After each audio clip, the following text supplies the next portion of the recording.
মহাপ্রভু নাম গাইতে গাইতে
আমাদের কীর্তন চলছে, চলবে।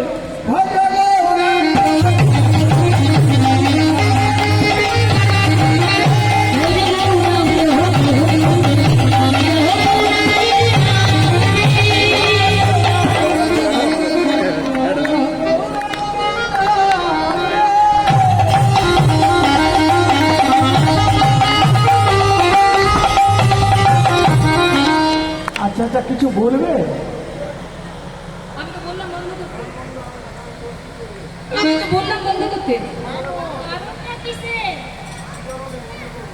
পয়সা দাও, পয়সা।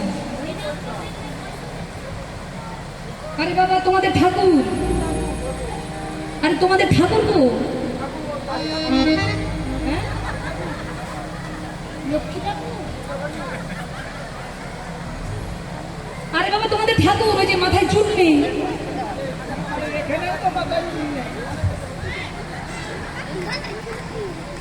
আরে বাবা, তোমাদের ঠাকুর মাথায় চুল নেই।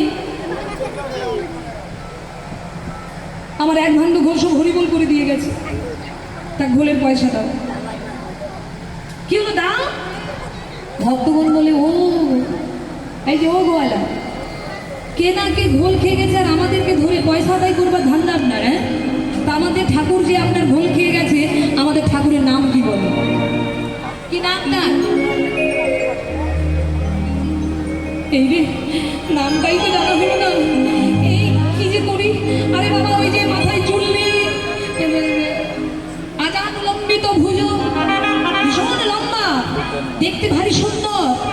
আরে বাবা, নাম বলতে পারছো না, তা দেখতে কেমন?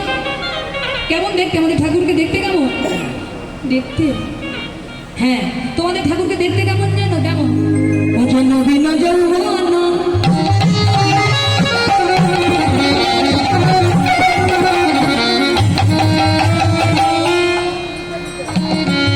গলিত কাঞ্চন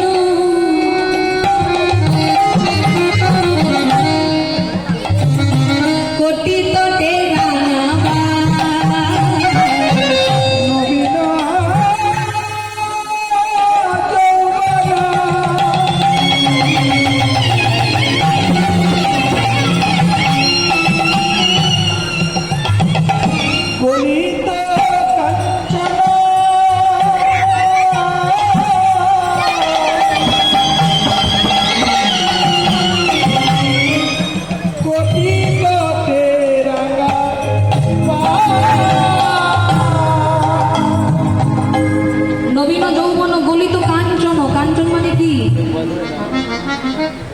সব তো কাঞ্চন পাটি বসে আছে।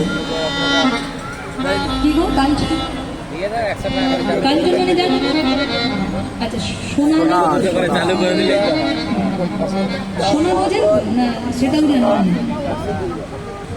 কাঞ্চন মানে সোনা, গণিত কাঞ্চন।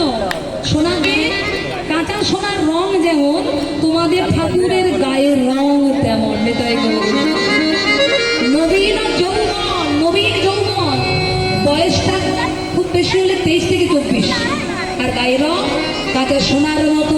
দেখে মনে হয় যেন কাঁচা সোনা, কাঁচা সোনা, কাঁচা সোনা, কাঁচা সোনা। দেখে মনে হয় যেন কাঁচা সোনা, মনে হয় যেন কাঁচা সোনা। দেখে মনে হয় যেন কাঁচা সোনা, দেখে মনে হয় যেন কাঁচা সোনা। আমি এমন রূপে মানুষ দেখি না, মনে হয় যেন কাঁচা সোনা। আমি এমন রূপে মানুষ দেখি না, দেখে মনে হয় যেন কাঁচা সোনা। এই যে তোমাদের মধ্যে গোবিন্দ ঘোষকে না, এই তোমাদের মধ্যে গোবিন্দ ঘোষকে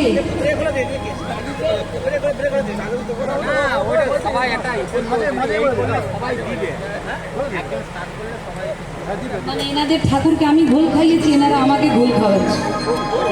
তুমি গোবিন্দ, এই যে বুঝতে পেরেছো তো? গায়ের রং কাদা সোনার মতো, বয়স 23 থেকে 24। এবার বুঝতে পেরেছো তোমাদের ঠাকুরই ঘোল খেয়ে গেছে।